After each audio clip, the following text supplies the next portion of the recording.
My name is Sarah, and I've been a dentist for over 2 decades now. It's a career I love, but the path to get here wasn't easy. As I sit in my office, staring at the framed diploma on the wall, I can't help but reflect on the tumultuous journey that led me to this point. I grew up in a household where I always felt like the second choice. My parents, Jack and Linda, never tried to hide their preference for my younger sister, Emily. She was born when I was 10, and from that moment on, it was clear who the favorite child was. When it came time for college, I knew I wanted to pursue dentistry. It had been my dream since I was a little girl, fascinated by the way my pediatric dentist could make even the scariest procedures feel like magic. "Mom, Dad, I've been accepted to the dental program at State University," I announced one evening at dinner, barely able to contain my excitement. The silence that followed was deafening. My father cleared his throat. "That's nice, Sarah. But you know we can't afford that. We're saving for Emily's future." I felt like I'd been punched in the gut. But I've worked so hard. My grades are perfect, I thought. "You thought wrong," my mother cut in, her voice cold. "We've always been clear about our priorities. Emily has a bright future ahead of her. Well, you'll find something suitable, I'm sure." I ran from the table, tears streaming down my face. The next day, I visited my grandparents, Robert and Margaret. They'd always been kinder to me, more understanding. When I told them what happened, my grandfather's face turned red with anger. "Those fools," he muttered. "Don't you worry, Sarah. We'll make sure you get to that school." True to their word, my grandparents scraped together every penny they could to help me with tuition. I worked multiple jobs, studied harder than I ever had before, and eventually graduated at the top of my class. During my final year of dental school, I met Tom. He was charming, handsome, and seemed to genuinely care about me. We married shortly after graduation, despite my parents' objections. "You're making a mistake," my mother hissed at me during the reception. "He's not good enough for this family." I ignored her, convinced that for once in my life, I'd made the right choice. How wrong I was. The first few years were good. We had 2 beautiful children, Max and Lily, and I started building my dental practice. But as time went on, Tom changed. The charming man I'd fallen in love with disappeared, replaced by someone I barely recognized. It started with the drinking. A beer or 2 after work became a 6-pack, then a bottle of whiskey. He'd come home late, reeking of alcohol, picking fights over nothing.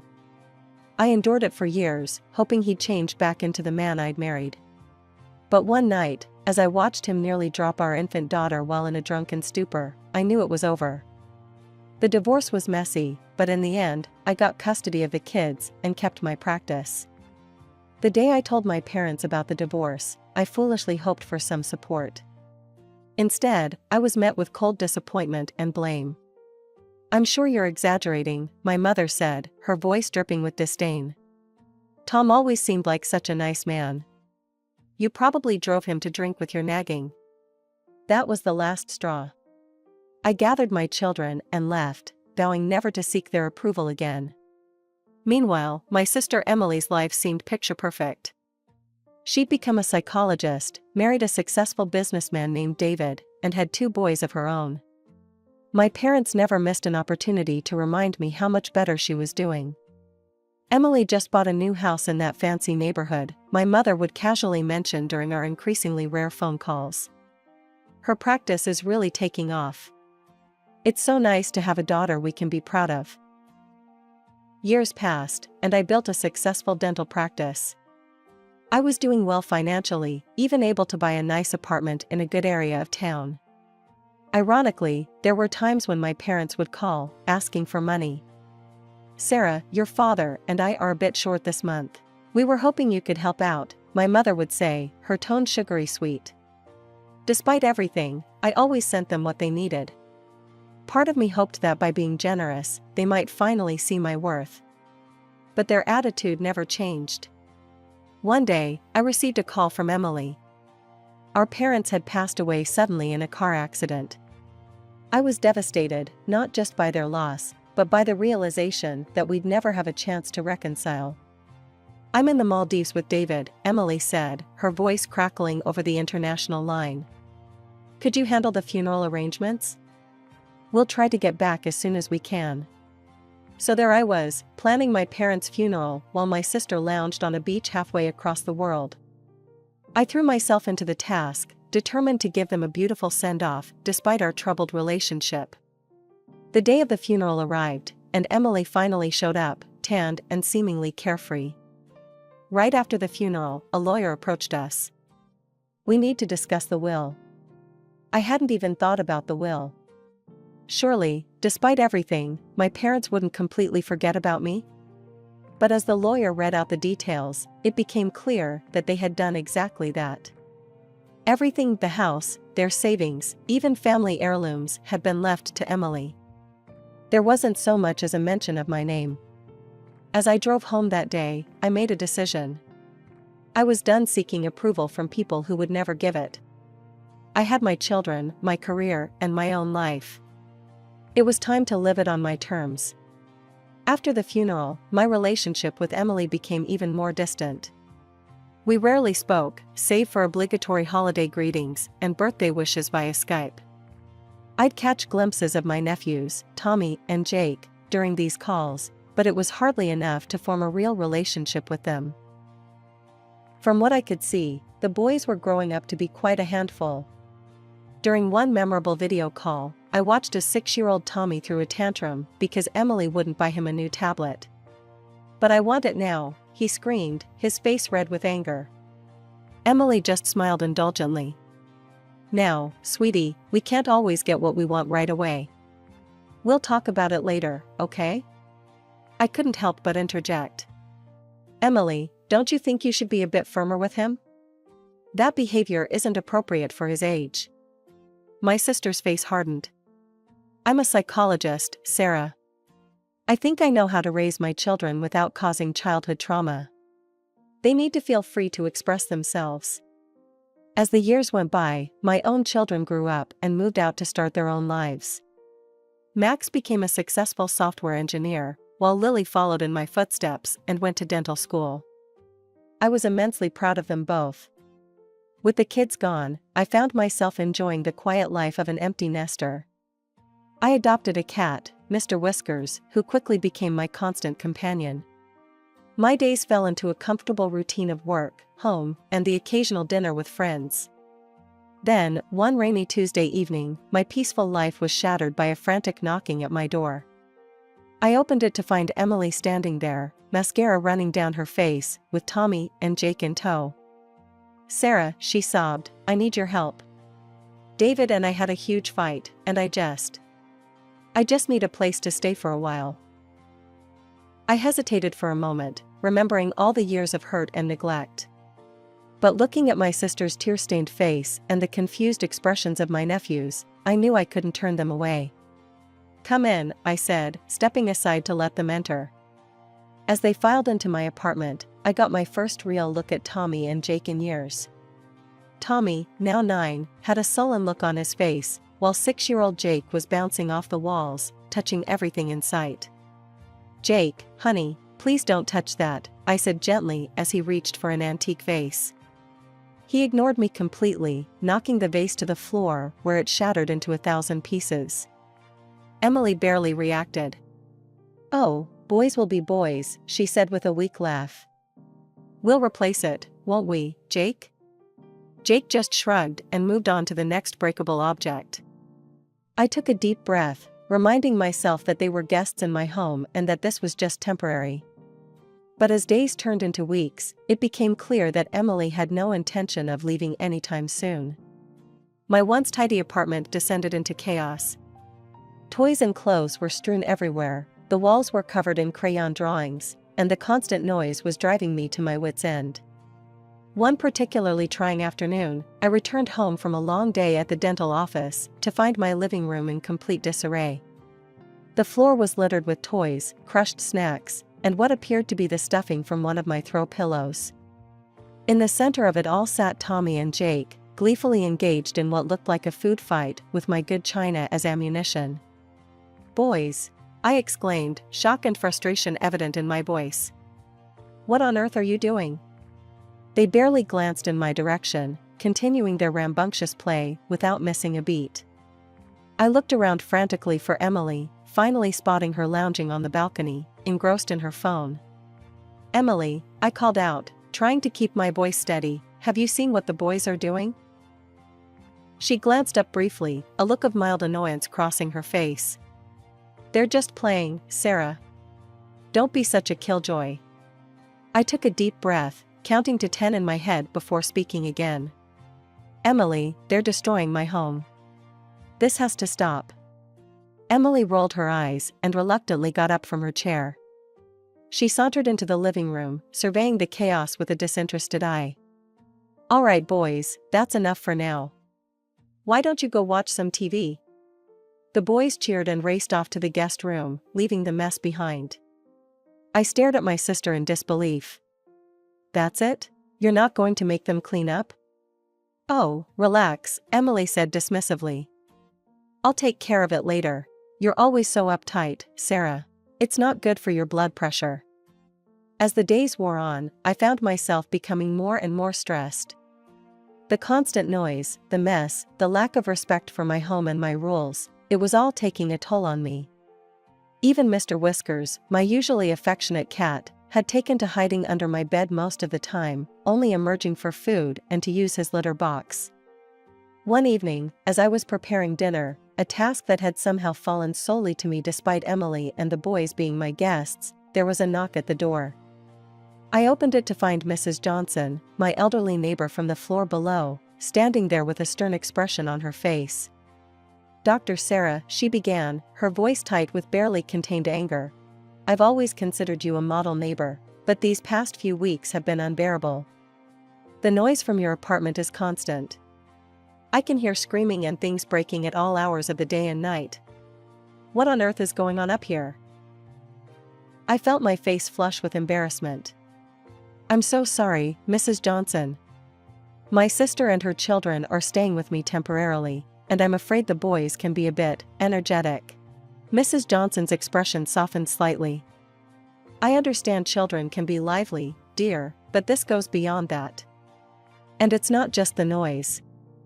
Have you seen what they've done to the hallway?" She gestured for me to follow her. We walked to the stairwell, and I gasped in horror. The walls were covered in graffiti, crude drawings, and misspelled words spray-painted in garish colors. I recognized Tommy's handiwork immediately. This is unacceptable," I stammered, mortified. "I had no idea." "I'll clean it up right away, Mrs. Johnson. And I promise, it won't happen again." "See that it doesn't," she replied firmly. "Otherwise, I'm afraid I'll have to report this to the building management and the appropriate authorities." Once she was out of sight, I leaned against the wall, overwhelmed by the mess my life had become. Taking a deep breath, I steeled myself and marched back to my apartment. As I opened the door, I was met with the sound of Tommy and Jake's laughter, punctuated by the crash of something else breaking. "Boys," I said firmly, "turn that off. We have work to do." They ignored me, as usual. I strode over and switched off the TV. "Hey," Tommy protested.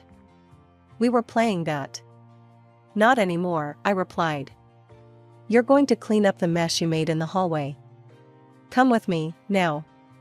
Grumbling and whining, they followed me to the stairwell. I handed them scrub brushes and a bucket of soapy water. "Start cleaning," I instructed. They stared at me in disbelief. But Mom said we don't have to do chores," Tommy stammered. "Your mom isn't here right now," I said. "And in my house, we clean up our messes." They half-heartedly swiped at the walls, more interested in splashing each other than actually cleaning. I was about to intervene when I heard footsteps on the stairs. To my surprise, it was Mrs. Johnson's son, Mark, in his police uniform. He must have just gotten off duty. "Everything okay here, Dr. Sarah?" he asked, eyeing the boys suspiciously. Sensing an opportunity, I explained the situation. Mark's face hardened as he turned to Tommy and Jake. "Listen up, boys," he said sternly. "Vandalism is a serious offense. If you don't clean this up properly, we're going to have some real problems. Understand?" The boys' eyes widened in fear. They nodded vigorously and began scrubbing the walls with newfound enthusiasm. I was supervising their progress when I heard the elevator ding. Emily stepped out, fresh from a trip to the beauty salon, her hair and nails immaculate. Her jaw dropped when she saw the scene before her. "What the hell is going on here?" she shrieked. I calmly explained the situation, but Emily wasn't having it. "How dare you force my children to do manual labor?" she yelled. "This is cruel and unusual punishment." "Cruel?" I shot back, my patience finally snapping. "Cruel is letting them destroy other people's property without consequences." Emily grabbed the boy's hands. "Come on, we're leaving. I won't let you be subjected to this abuse." The next few days were tense. Emily and the boys stayed, but they barely spoke to me. I was starting to think things couldn't get any worse. I was wrong. I came home from work one afternoon to find my apartment eerily quiet. "Hello?" I called out. A pitiful meow answered me. I followed the sound to find Mr. Whiskers huddled in a corner, his fur a startling shade of blue. "Oh my God," I gasped. The poor cat was covered in paint, frantically trying to lick it off. I screamed in horror and anger. Scooping up Mr. Whiskers, I wrapped him in a towel and rushed him to the vet, my heart pounding. The vet's diagnosis was grim. "He's ingested a significant amount of paint," she told me. "We'll need to keep him overnight for treatment." Leaving Mr. Whiskers at the clinic was one of the hardest things I've ever done. I returned home, shaking with fury. Emily was lounging on the couch, scrolling through her phone. I explained to her what happened to Mr. Whiskers, demanding she discipline the boys and help clean up the mess they'd made. Emily shrugged. "It's just a cat, Sarah. Don't be so dramatic." I couldn't believe my ears. "Just a cat? He could die, Emily." "Well, that's not my problem," she said dismissively. "And neither is the cleaning. It's your apartment, after all." The next morning, I arrived at my dental practice earlier than usual. My mind was reeling from the events of the past few weeks, and I knew I needed to get to the bottom of this situation. With a deep breath, I picked up my phone and dialed David's number. "David, I'm sorry to bother you," I began, "but I need to understand what's going on. Why did you and Emily have a fight? When is she planning to come back home?" There was a long pause on the other end of the line. Then, David let out a heavy sigh. "Sarah, I'm afraid Emily won't be coming back. We're getting divorced." David's story came pouring out, each revelation more shocking than the last. He told me how Emily had quit her psychology practice years ago, refusing to work or even help around the house. Their home had fallen into disrepair, and the children were completely out of control. "And then there were the vacations," he went on. "She'd jet off without me or the kids, using the money from your parents' inheritance. I thought she was just taking some time for herself, but..." His voice trailed off, and I felt a chill run down my spine. "But what, David?" "She was cheating on me, Sarah. Multiple times, with different men. God, I can't believe I'm saying this, but I had to get a DNA test for the boys. Thankfully, they're mine, but after all that, I just couldn't do it anymore. I filed for divorce and asked her to leave." After finishing the call with David, I sat at my desk, trying to process everything I'd learned. The realization hit me like a ton of bricks. Emily wasn't planning on leaving anytime soon. She was using me as a fallback, a free place to stay while her life fell apart. That evening, I confronted Emily. The boys were in the guest room, engrossed in their video games as usual, while Emily lounged on my couch, scrolling through her phone. "Emily, we need to talk," I said firmly, sitting across from her. "I spoke to David today." "Is it true? Are you really getting divorced?" Emily shrugged, an air of indifference about her. "Yeah, it's true. David and I are over. I'm tired of him and his expectations.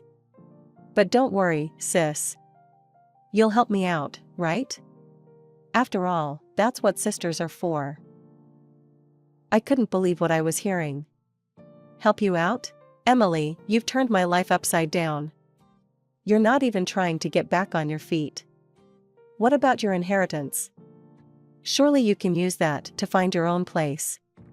She laughed dismissively. Oh, that money? It's gone, Sarah. There were barely crumbs left anyway. I felt my blood begin to boil. Crumbs? Emily, our parents left you over $200,000. How could you possibly have blown through all that money? Emily just shrugged again, reaching for her phone. Life's expensive, Sarah. You wouldn't understand. In that moment, something inside me snapped. Years of resentment, weeks of frustration, all came bubbling to the surface. No, you're the one who doesn't understand, I said, my voice low and controlled. I've had enough. Get a job, start disciplining the boys, contribute to this household, or get out. You have 1 week, Emily. 1 week to show me you're serious about turning things around. Emily's eyes widened in shock. For the first time since she'd arrived, she seemed to realize I wasn't going to back down. A few days after my ultimatum to Emily, I returned home from a long day at the dental office. As I approached my apartment door, I was struck by an unusual silence. No shouting, no crashes, no sounds of destruction. It was peaceful. Warily, I entered the apartment. Emily? I called out. No response. I found Tommy and Jake sitting quietly on the couch, their eyes red and puffy as if they'd been crying. My heart sank. Boys? Where's your mother? I asked gently. Tommy wordlessly handed me a piece of paper. With trembling hands, I unfolded it and began to read. Dear Sarah, I've realized that motherhood just isn't for me. I'm still young and I want to live my life. I've met someone, he's young, exciting, and doesn't have any baggage. We're leaving town together. You're always going on about responsibility and all that boring stuff, so here's your chance to put your money where your mouth is. The boys are your problem now. You're an old maid anyway, so you might as well be useful and raise them. Don't try to contact me. By the time you read this, I'll be long gone. Emily. I collapsed onto the sofa, my mind reeling. How could she do this? How could she abandon her own children? With shaking hands, I picked up my phone and dialed David's number. When he answered, I could barely get the words out. David, it's Sarah. You need to come over right away. It's about the boys. Within an hour, David was at my door. I handed him Emily's note without a word. As he read it, his face cycled through shock, anger, and finally, a deep sadness. Oh, boys, he sighed, kneeling down to hug Tommy and Jake. I'm so sorry. Over the next few hours, David and I talked, trying to figure out what to do. It was clear that the boys needed stability, and David was determined to provide that. I'll take them home, he said firmly. And first thing tomorrow, I'm going to file for full custody. I nodded, relief washing over me. I think that's for the best. And David, I'll help in any way I can. I'll testify, provide character witnesses, whatever you need. The next few weeks were a whirlwind of legal proceedings. David filed for full custody, and I found myself recounting Emily's behavior to stern-faced judges and social workers. In the end, the decision was swift. Emily, who never even showed up for the hearings, was stripped of her parental rights. David was granted full custody of Tommy and Jake. As the dust settled, I found myself adjusting to a new normal. I visited David and the boys often, marveling at the changes in their household. David had hired a part-time nanny to help out, but he was also making a concerted effort to be more present in his sons' lives. One sunny Saturday, about a month after everything had happened, I visited their home. I was amazed to find Tommy setting the table for lunch, while Jake was helping David prepare sandwiches in the kitchen. Aunt Sarah, they both cried, running to hug me. I embraced them tightly, noticing how much calmer and happier they seemed. They're doing so well, I remarked to David as we watched the boys play in the backyard after lunch. You're doing a great job. 5 years have passed, and life has taken unexpected turns. I'm still practicing dentistry, finding fulfillment in my work and enjoying quiet evenings with Mr. Whiskers, my faithful feline companion. Tommy, now 14, has become something of a local celebrity. His graffiti art, once a source of frustration, has evolved into a genuine talent. He's a popular blogger, showcasing his work online and even getting featured in the news. His success has brought him a decent income, unusual for someone his age. One Sunday afternoon, David and the boys were visiting me for our weekly family dinner. We were catching up on Tommy's latest art project when there was an unexpected knock at the door. To everyone's shock, it was Emily. She barged in, eyes fixed on Tommy. I hear you're making quite a bit of money now, she said, her voice sickly sweet. Mommy needs her share. David stepped forward, his face stern. You have no right to any of it, Emily. He pulled out a document from his wallet. You were stripped of your parental rights years ago. Leave now, or I'm calling the police. Emily's face contorted with anger, but seeing our united front, she turned and left without another word. We haven't seen her since. As for me, I continue to work and enjoy life's simple pleasures. I stay in touch with my own children, now adults themselves, cherishing our relationship. This unexpected journey has taught me the true meaning of family. It's not always about blood, but about love, support, and being there for each other through thick and thin.